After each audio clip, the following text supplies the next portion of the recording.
صحيح أن للترجمة أربابها، أما لترجمة الموقع الإلكتروني جوجل فرب واحد وامتيازات لا تحظى بها إلا إسرائيل. هي حرب مفتوحة لا حدود لها ولا ضوابط بين إسرائيل وبعض الدول العربية، فيها تستخدم كل الأسلحة. فإليكم التفاصيل.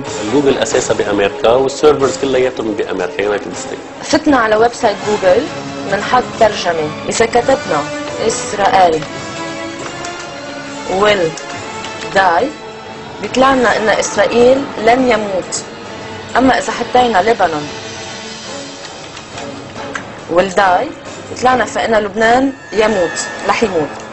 إذا حطينا لبنان will finish فإن لبنان الانتهاء، رح ينتهي. إذا حطينا إسرائيل والفينش بحط لنا ان اسرائيل لن تنتهي. مثل ثالث، اسرائيل will go to hell.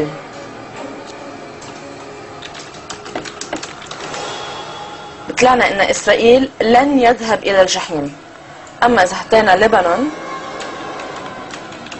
will go to hell ان لبنان يذهب الى الجحيم. اسرائيل بتعطي لايبريز خصوصي لجوجل، بتقول انه انا بدي اعمل كل هدول الاسامي لايبرري، بياخذهم بشيء اسمه SEO اللي هي Search Engine Optimization، بيحط اللايبريز وكل الاسامي اللي بيحطوهم ان كان بلبنان او وورلد وايد، واوتوماتيكلي بيعرفوا من وين عم بيفوتوا تيعملوا سيرش، بيعمل ديتكت للاي بي وبيعرفوا وبيعطيهم الكلمات اللي هن بدهم اياهم. بس اذا كتبنا حرف الاي اول وحده بقت ما تبقى اسرائيل سمول لتر، ما بياخذها لانه بيعتبر انه اسرائيل انه في حدا اسمه اسرائيل بالانسان بالحياه، بس اسرائيل كلها كابس لوك يعني دوله اسرائيل.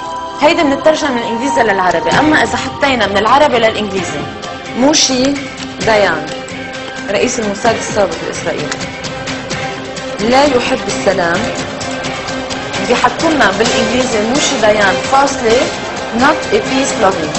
خلينا نشوف الفاصله كيف تتعدد بالكلمات الاسرائيليه، لانه اذا بنحط اسم لبناني سعد الحريري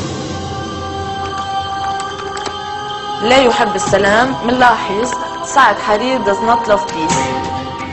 اما اذا حطينا اسم اسرائيلي سيبي ليفني بيكون سيبي ليفني فاصله not a peace loving. اذا عملتوا هيدي الكلمه هي ذاتها من اسرائيل بيعطي الترجمه الحقيقيه، بس اذا ما عمل برات اراضي الاسرائيل اوتوماتيكلي بينعرف من وين فتنا وبياخذ الاي بي تبعه اوتوماتيكلي على امريكا وبرد له الموضوع اللي هن بدهم اياه. القدس عاصمة إسرائيل تكون كتير واضحة، جيروزالم the capital of Israel.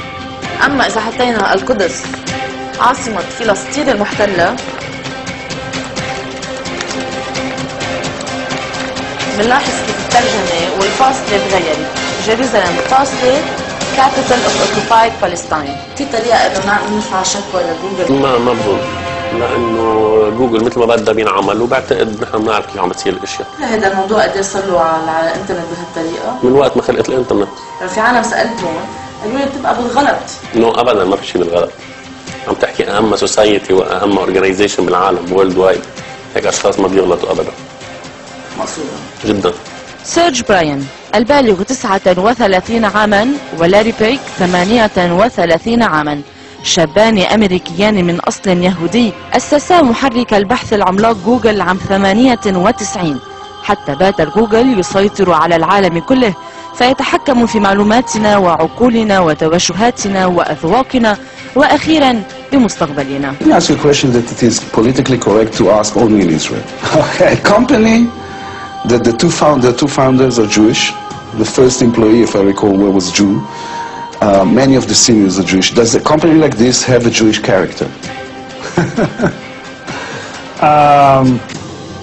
It's amazing how much the Israeli people are able to accomplish with few resources and short amount of time, and being really scrappy. And I think that that's certainly a value that we share with Google.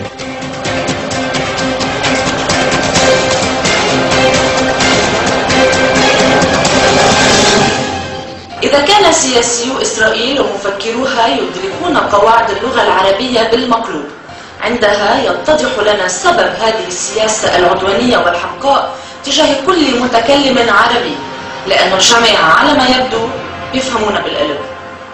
رشا الكرم، قناة شديد.